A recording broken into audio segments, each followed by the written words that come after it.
فبشرناها بإسحاق ومن وراء إسحاق يعقوب قالت يا ويلتى أألد وأنا عجوز وهذا بعلي شيخا إن هذا لشيء عجيب قالوا أتعجبين من أمر الله رحمة الله وبركاته عليكم أهل البيت إنه حميد مجيد صدق الله العظيم.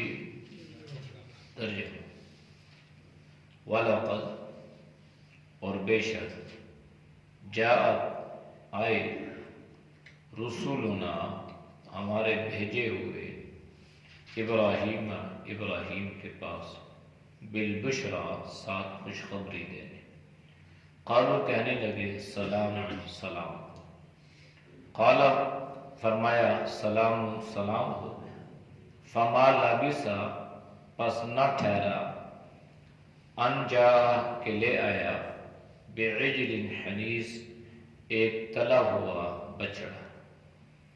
فلما رآ پس جب دیکھا ابراہیم نے ایدیہم ان کے ہاتھوں کو لا تصل الیہ نہیں مل رہے اس کھانے کی طرف نکرہم ناپسند کیا ان کو وأوجس منہم خیفہ اور دل میں ان کے لیے خوف محسوس کیا.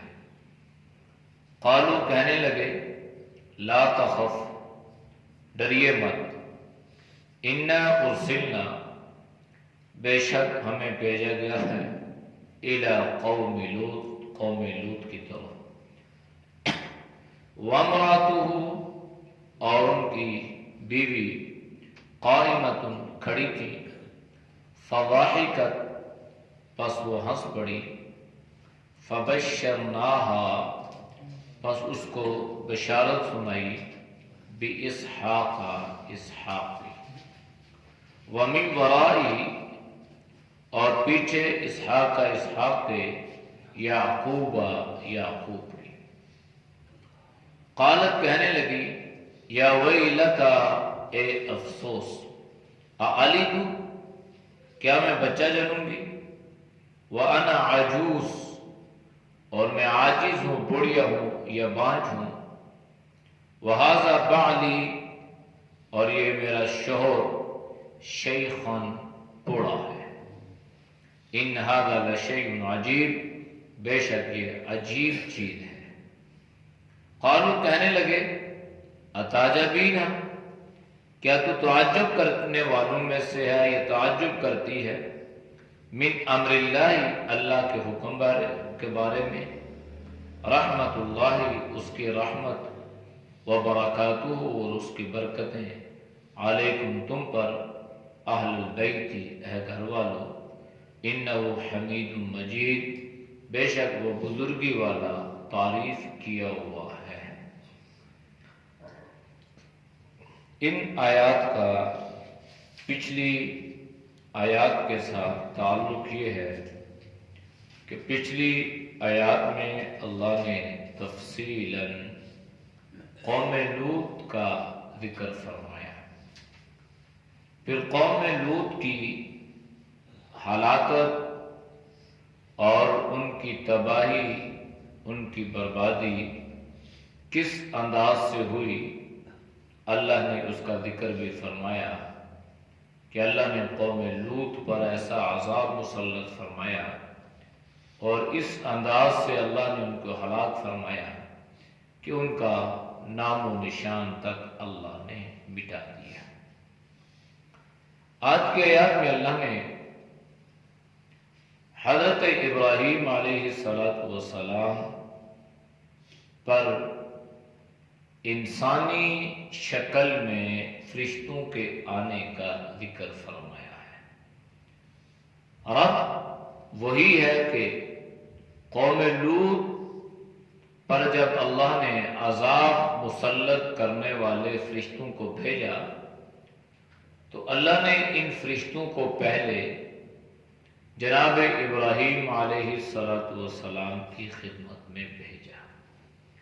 تو یہ فرشتے حضرت ابراہیم علیہ السلام کے پاس آئے۔ اللہ نے اس کا ذکر یوں فرمایا، وَلَقَدْ جَاءَتْ رُسُلُنَا إِبْرَاهِيمَ بِالْبُشْرَى، کہ بے شک ہمارے بھیجے ہوئے آئے، یعنی ہم نے اپنے فرشتوں کو بھیجا ابراہیم کے پاس بالبشرا، بشارت سنانے کے لیے، خوشخبری دینے کے لیے۔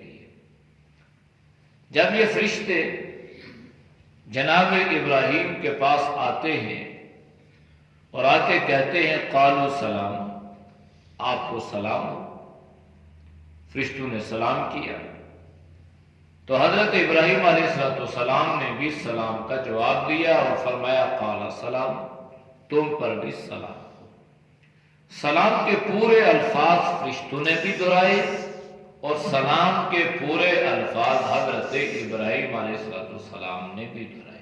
یا مطلقاً سلام ہے، اور یہ اس بات کی دلیل ہوا کرتا ہے کہ جب انسان کسی کی طرف سلام بھیجتا ہے تو یہ کہتا ہے کہ مجھے آپ کی طرف فلاں نے سلام بھیجا ہے، تو اس سے مراد اس کا پورا سلام ہوتا ہے، اور جواب میں وہ وعلیکم السلام کہتا ہے کہ اس پر بھی اور تم پر بھی اللہ کی طرف سے سلامتی ہو۔ تو یہ مسئلہ بھی آپ ذہن میں رکھیے گا کہ سلام یہ ایک امانت ہو جاتی ہے انسان کے پاس۔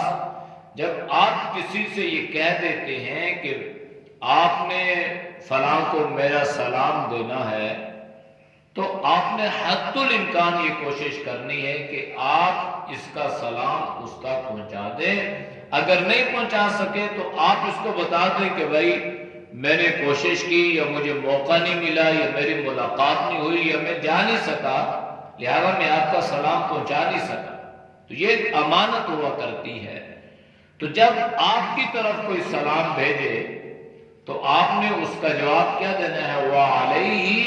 وعلیکم السلام، یعنی اس پر بھی، بھیجنے والے پر بھی اور آپ پر بھی اللہ کی طرف سے سلامتی ہو، اللہ کی رحمتیں ہو۔ تو یہ مسئلہ ذہن نشین کرنا ہے کہ جب کوئی سلام بھیجے تو سلام کا جواب دینا، سلام کا پہنچانا یہ ضروری ہو جاتا ہے، اور پھر اس کا جواب بھی اس انداز سے دینا ہے وعلیکم السلام۔ ہم کیا کہتے ہیں؟ آپ نے فلاں نے آپ کو سلام بھیجا ہے، ہم کہتے ہیں وعلیکم السلام۔ تو اس کا مطلب یہ ہے کہ ہم اس کو کہہ رہے ہیں کہ تم پر سلام، اس پر تو نہیں کہہ رہے۔ اس لیے وعلیہ یعنی جس نے بھیجا اس پر بھی اور آپ پر بھی اللہ کی طرف سے سلامتی ہو۔ تو حضرت ابراہیم کے پاس یہ بشکل انسانی جب یہ فرشتے آئے، جبریل، میکائیل اور اسرافیل، یہ تین فرشتے انسانی صورت میں آئے تو حضرت ابراہیم کو سلام کیا۔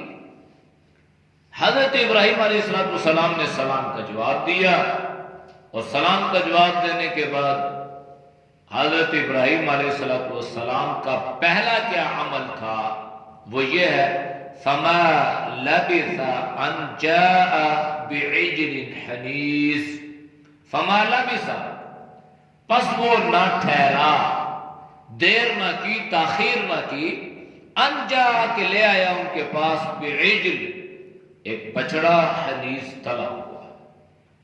مہمان بیٹھ گئے، سلام جواب ہو گیا، تو جناب ابراہیم خلیل اللہ کا جو پہلا عمل تھا وہ ان مہمانوں کی مہمان نوازی تھی۔ اور یاد رکھیے گا یہ جو طریقہ ہے مہمان نوازی کا، یہ حضرت ابراہیم علیہ السلام سے اس کا آغاز ہوا۔ حضرت ابراہیم علیہ السلام بہت مہمان نواز تھے۔ آپ کے بارے میں لکھا ہے کہ آپ کوشش یہ کیا کرتے تھے کہ میں اکیلا کبھی کھانا نہ کھاؤں، یعنی ہر کھانے میں کسی نہ کسی مہمان کو وہ شامل کرتے۔ مفسرین نے لکھا ہے کہ ایک مرتبہ جناب ابراہیم کے سامنے کھانا آیا، کوئی مہمان نہیں تھا، تو آپ باہر نکل گئے، آپ کو ایک اجنبی آدمی ملا، آپ اس کو پکڑ کے لے آئے اور آپ نے اس سے کہا کہ بھئی آپ میرے ساتھ کھانا کھاؤ۔ اب وہ کھانا کھانے لگا تو جناب ابراہیم نے اس سے یہ فرمایا کہ بھئی آپ بسم اللہ پڑھو تب کھانا سٹارٹ کرو۔ تو اس اجنبی آدمی نے بسم اللہ پڑھنے سے انکار کر دیا، کیونکہ میں تو اللہ کا نام نہیں لیتا، میں تو اللہ کو مانتا ہی نہیں، تو اللہ کا نام کیسے؟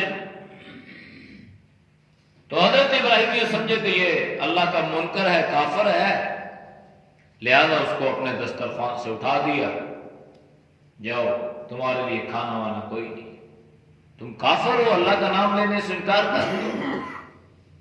یہ اٹھ کے چلا گیا تو اللہ نے فوراً جبریل امین کو بھیجا اور جاؤ ابراہیم خلیل اللہ سے پوچھ کے آؤ، اس سے بتا کے آؤ کہ یہ ماننے والے اور نہ ماننے والوں کو روزی کون دینے والا ہے؟ تیرے دسترخوان پہ آج ایک آدمی آیا، ایک اجنبی آیا اور اس نے مجھے ماننے سے انکار کر دیا اور تو نے اس کو دسترخوان سے اٹھا دیا۔ ذرا میری طرف دیکھو، میرے تحمل کی طرف دیکھو، میری سخاوت کی طرف دیکھو کہ دنیا میں کتنے کافر ہیں وہ میرے وجود کا انکار کرتے ہیں اور ایک گھونٹ پانی سے بھی انہیں محروم نہیں کرتا، اور آپ نے اس کو کھانے سے اٹھا لیا، دسترخوان سے اٹھا دیا۔ تو حضرت ابراہیم علیہ السلام کو بات فوراً سمجھ میں آ گئی کہ حقیقت میں مجھے ایسا نہیں کرنا چاہیے تھا، اللہ کا بندہ تو ہے نا اور روزی رساں بھی اللہ ہے، تو اللہ نے الحمدللہ رب العالمین میں یہ نہیں فرمایا کہ میں صرف مسلمانوں کا رب ہوں، بلکہ رب العالمین میں اللہ نے عالم کا فرمایا ہے، دنیا کا فرمایا ہے، کائنات کا فرمایا ہے، اور کائنات میں اس عالم میں کافر بھی ہیں، مسلمان بھی ہیں۔ جو اللہ کو مانتے ہیں اللہ اسے بھی دیتا ہے، جو اللہ کو نہیں مانتے اللہ اسے بھی دیتا ہے۔ اس لیے اللہ کے نبی نے فرمایا کہ اگر اللہ کی نظروں میں اس دنیا کی کوئی حیثیت، کوئی وقت، کوئی وقار ہوتا تو اللہ کافر کو ایک گھونٹ پانی بھی نہ پلاتا۔ وقت حیثیت نہیں ہے، اس لیے اللہ نے اس دنیا میں عام فرما دیا اس چیز کو، جو مانے اسے بھی روزی مل رہی ہے، جو نہیں مان رہا اسے بھی مل رہی ہے۔ تو جناب ابراہیم کو یہ بات سمجھ میں آ گئی کہ مجھے اپنے دسترخوان پر سے اس مہمان کو اٹھانا نہیں چاہیے تھا، تو وہ مہمان تو چلا گیا۔ تو حضرت ابراہیم اس کے پیچھے دوڑے، دوڑتے دوڑتے اس کو پکڑا، اسے معذرت کی اور اسے کہا کہ بھئی میرے دسترخوان پہ آئے کھانا کھاؤ۔ اس نے کہا چاہے شرط پہ جاتا ہوں۔ کیا شرط؟ کہنے لگا شرط یہ ہے کہ یہ بتاؤ کہ پہلے مجھے اٹھایا کیوں اور اب مجھے بلایا کیوں؟ پہلے کھانا لگا ہے سامنے، دسترخوان پہ خود لے کے گئے ہو اور بس اس بات پہ اٹھا دیا کہ میں نے بسم اللہ نہیں پڑھی، اللہ کا نام نہیں لیا، اور اب کیوں لینے آ گئے ہو مجھے؟ میں تو وہی ہوں، میں تو بدلا نہیں ہوں۔ تو حضرت ابراہیم نے فرمایا کہ جب تم اٹھ کے آگے نا تو اللہ نے میری طرف یہ پیغام بھیجا، یہ وحی بھیجی کہ ابراہیم خلیل اللہ، ایک آدمی نے میری وحدانیت کا انکار کیا اور آپ نے اس کو اپنے دسترخوان سے اٹھا دیا، اور دنیا میں کتنے لوگ ہیں جو میری وحدانیت کا انکار کرتے ہیں، میں نے آج تک کسی کو بھوکا نہیں رکھا، سب کو کھلا رہا ہوں۔ یہ آدمی اچھا، یہ اللہ کی طرف سے میسج تھا، یہ اللہ کا پیغام تھا۔ تو فوراً حضرت ابراہیم کے قدموں میں گرا اور کلمہ پڑھ کے مسلمان ہوا، کہنے لگا میں اس اللہ کو کیوں نہ مانوں جو اللہ کافروں پر بھی اتنا رحم دل ہے، کافروں پر بھی اتنا مہربان اور اتنا شفیق ہے۔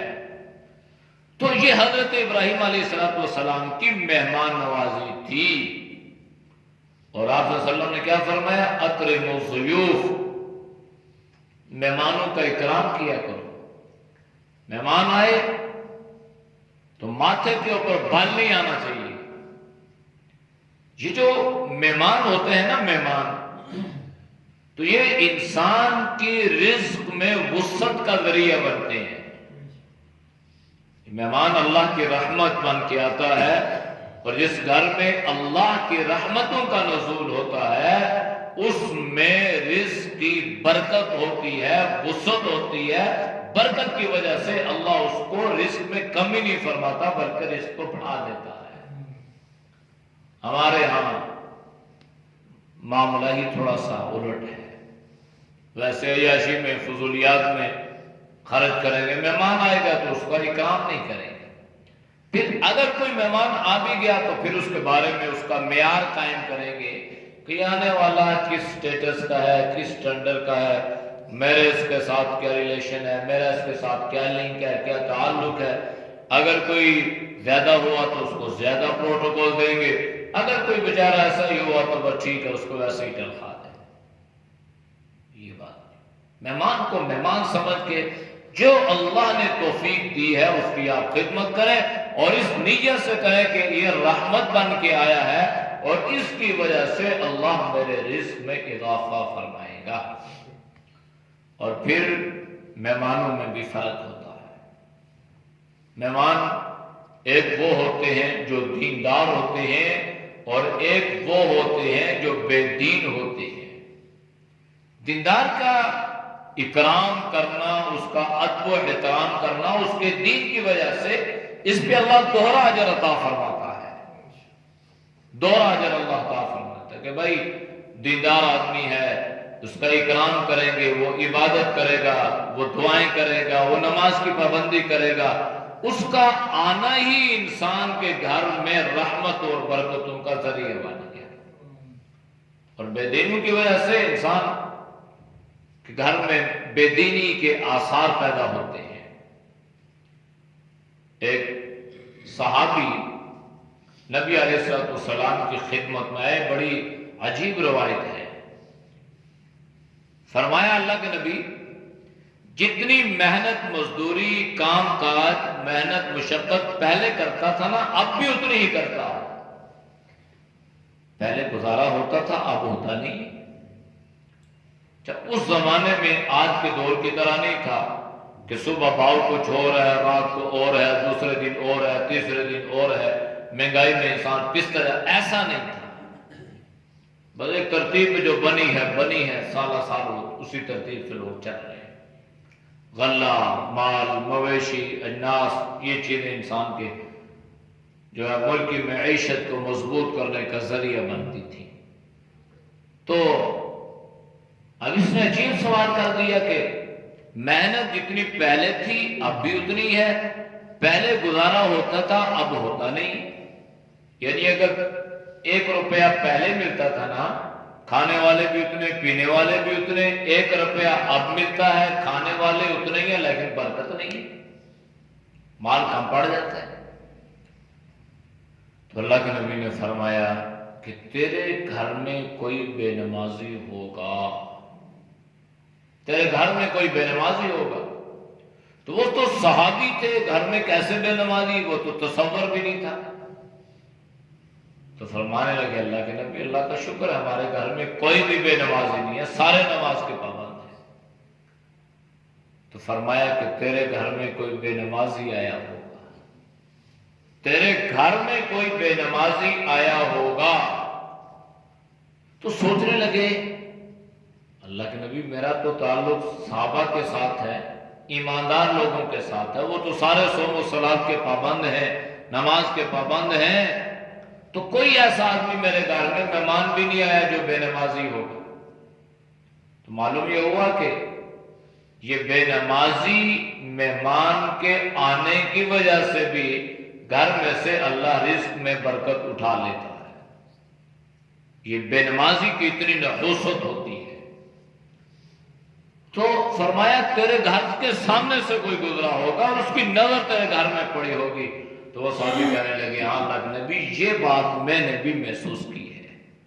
تو آپ صلی اللہ علیہ وسلم نے فرمایا پھر اسی وجہ سے اللہ نے تیری روزی میں سے برکت اٹھا لی ہے۔ تو اگر انسان اس بات پہ غور کرے تو ایک حدیث سے انسان کو کتنے سبق مل سکتے ہیں۔ گھر میں سارا کا سارا ٹبر اہل و عیال چھوٹے بڑے بے نمازی ہیں، پھر شکایت یہ ہو رہی ہے جناب رزق میں برکت نہیں ہے، تو کہاں سے آئے گی؟ اچھا جی تعویذ دے دیں، وظیفہ دے دیں، بھائی نماز ہے نہیں ہے تو تعویذ کیا کرے گا؟ نماز ہے نہیں ہے تو وظیفہ کیا کرے گا؟ وظیفہ تب کام دے گا جب نماز کی پابندی ہوگی۔ تو اعمال میں اللہ نے رکھی ہے یہ طاقت، اعمال کی وجہ سے ہر چیز میں ایک اثر تو پیدا ہوتا ہے، لیکن سب سے بڑا عمل نماز ہے۔ جب تک نماز نہیں ہوگی تو کسی چیز میں کوئی اثر نہیں ہوگا۔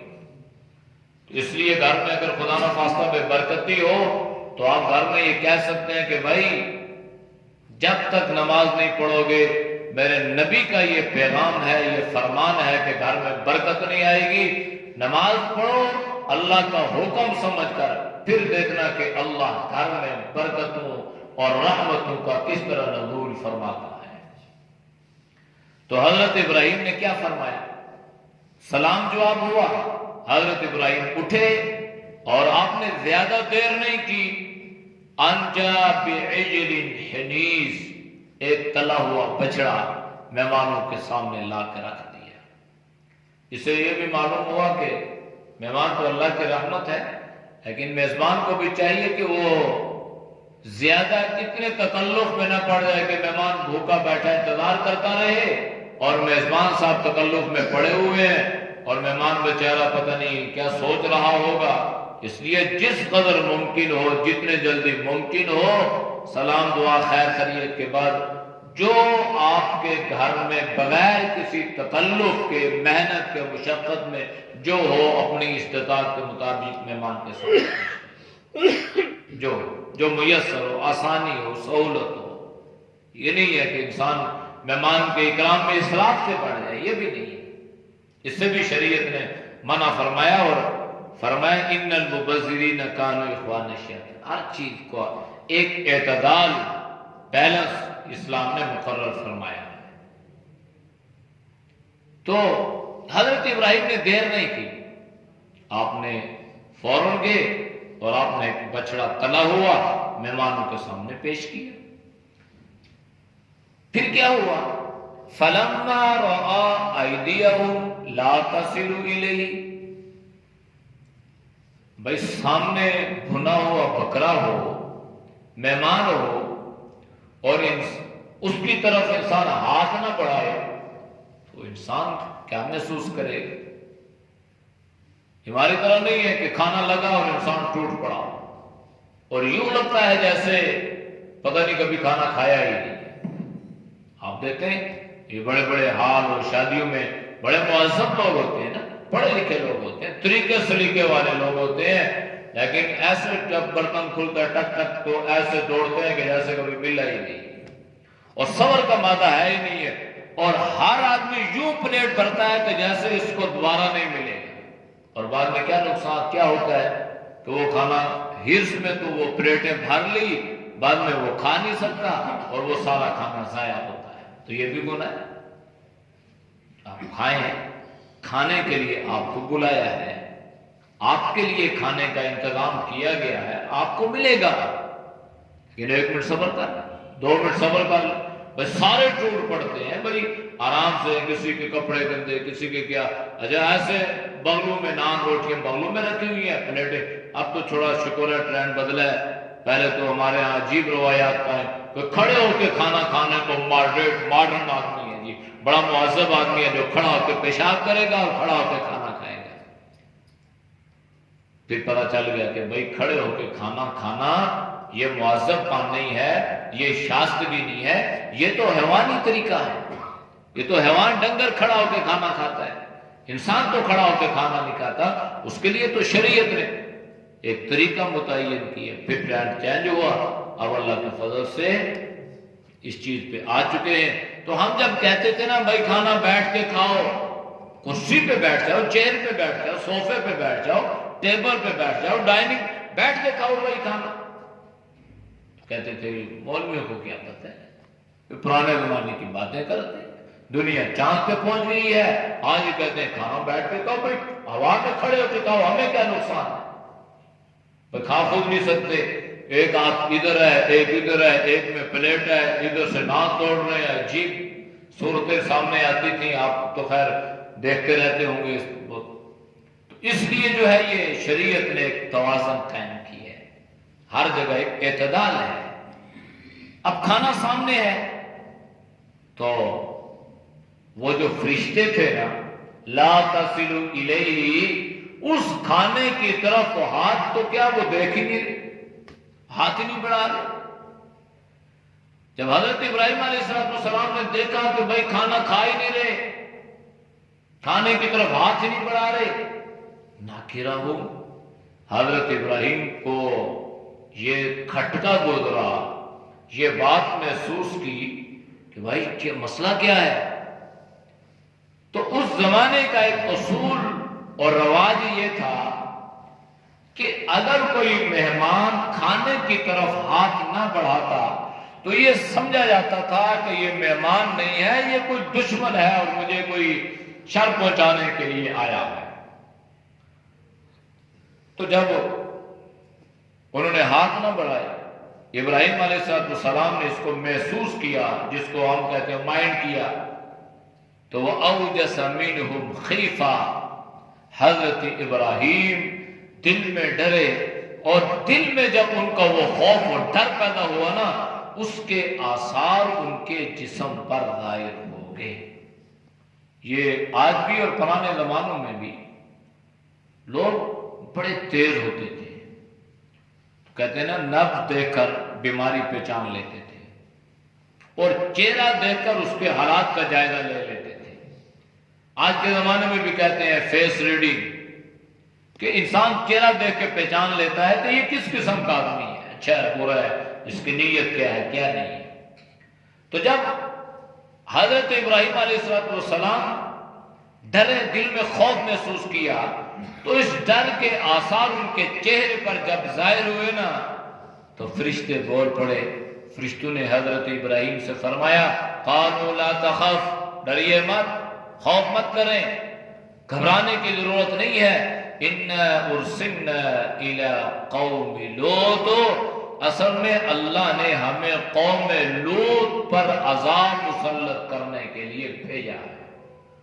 ہم جا تو قوم لوط کے پاس رہے ہیں، لیکن ان کے پاس جانے سے پہلے ہم آپ کو ایک بشارت سنانے آئے ہیں، ایک خوشخبری سنانے آئے ہیں۔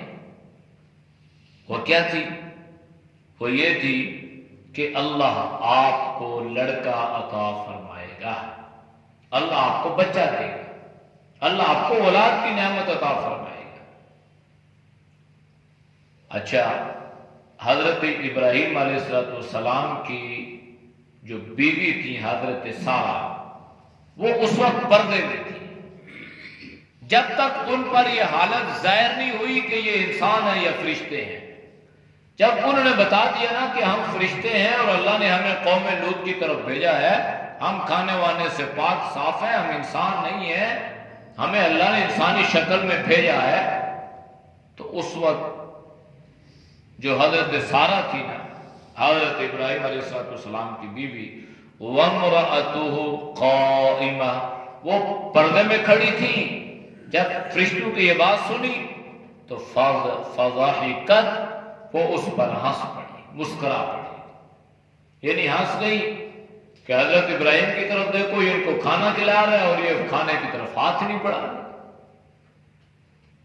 تو جب ہنسی، فَبَشَّرْنَاهَا، فرشتوں نے ان کو بشارت سنائی، خوشخبری دی، بِإِسْحَاقَ، اسحاق کی، بچے کی خوشخبری دی، اولاد بچہ، پھر اسحاق پیغمبر، یہ تو دوہری تو کیا یہ تو ٹرپل ہو گئی نا کہ ایک اولاد پھر بچہ پھر نبی بھی.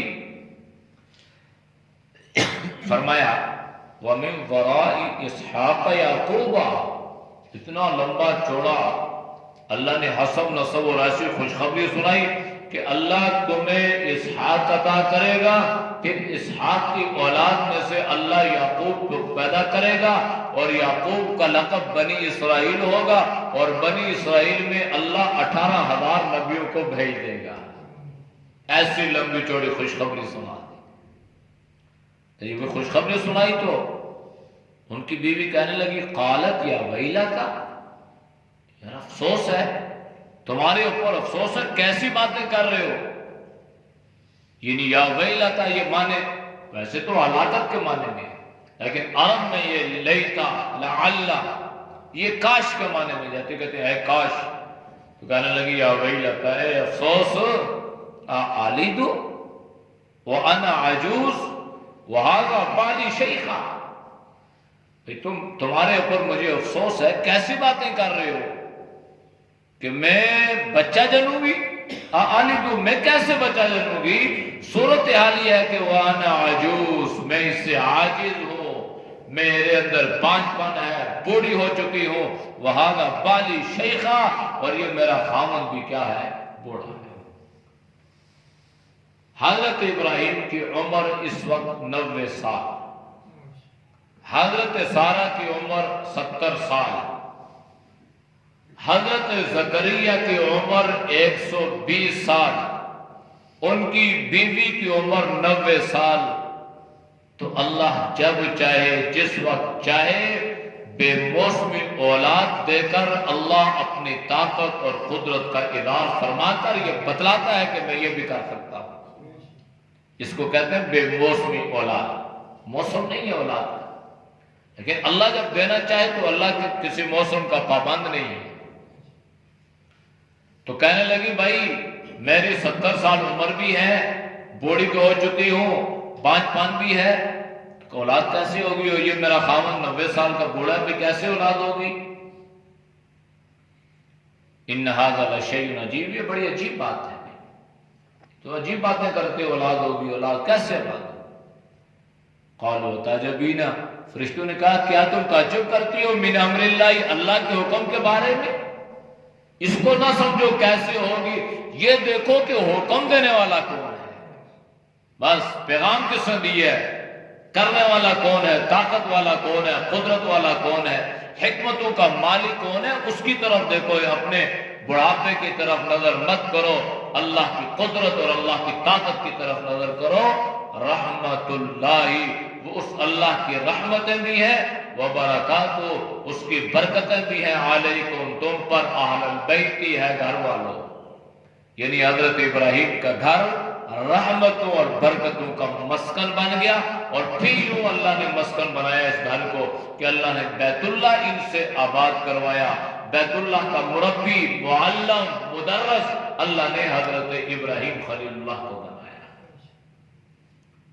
انہو حمید مجید، اس لیے کہ وہ اللہ ایسا ہے کہ وہ اللہ تعریف کیا ہوا ہے، وہ اللہ بزرگی والا ہے، وہ اللہ کسی چیز کا پابند نہیں ہے.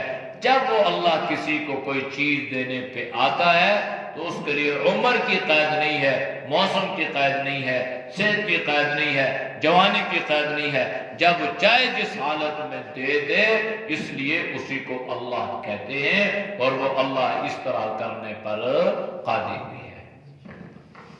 اعوذ باللہ من الشیطان الرجیم، بسم اللہ الرحمن الرحیم. وَلَقَدْ جَاءَتْ رُسُلُنَا إِبْرَاهِيمَ بِالْبُشْرَى قَالُوا سَلَامًا قَالَ سَلَامٌ فَمَا لَبِثَ أَنْ جَاءَ بعجل حنيذ فلما رأى أيديهم لا تصل إليه نكرهم وأوجس منهم خيفة قالوا لا تخف إنا أرسلنا إلى قوم لوط وامرأته قائمة فضحكت فبشرناها بإسحاق ومن وراء إسحاق يعقوب قالت يا ويلتى أألد وأنا عجوز وهذا بعلي شيخا إن هذا لشيء عجيب قالوا أتعجبين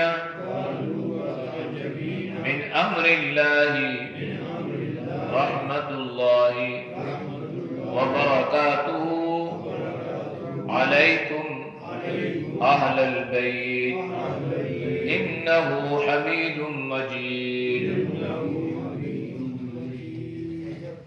صدق الله الحمد لله رب العالمين والعاقبة للمتقين والصلاة والسلام على النبي الأمي وعلى آله وصحبه أجمعين ربنا اغفر لنا ولإخواننا الذين سبقونا بالإيمان ولا تجعل في قلوبنا غلا للذين آمنوا ربنا إنك رؤوف رحيم اے اللہ جتنے مسلمان حالت ایمان میں دنیا سے رخصت ہو چکے ہیں اے اللہ تو سب کی مغفرت فرما اے اللہ تو سب کے درجات کو بلند فرما مقام علیین نصیب فرما یا اللہ گزشتہ دنوں صوفی جمیل صاحب کے ماموں کا انتقال ہوا اور اسی طرح حاجی ممتاز صاحب کی والدہ محترمہ کا انتقال ہوا اے اللہ مرحومہ کی مغفرت فرما اے اللہ کے درجات کو بلند فرما مقام علیین نصیب فرما اے اللہ کل مومنین مومنات کی مغفرت فرما یا اللہ جو بیمار ہیں ان سے ایمان والے دن کی نصیب فرما اے اللہ تو ہم سب کو دین سیکھنے سکھانے کی توفیق نصیب فرما اے اللہ تو ہم سب کو مہمان نواز بنا اے اللہ ہمارے دلوں میں انسانیت کی محبت شفقت کو پیدا فرما اے اللہ بغض سے حسد سے کینہ سے نفرتوں سے کدوردوں سے حماقتوں سے خباثتوں سے اے اللہ تو ہم سب کے حفاظت فرما یا اللہ پوری امت کے حفاظت فرما صلی اللہ تعالی علی نبی الامی وعلی آلہ وصحبہ اجمعین برحمتک یا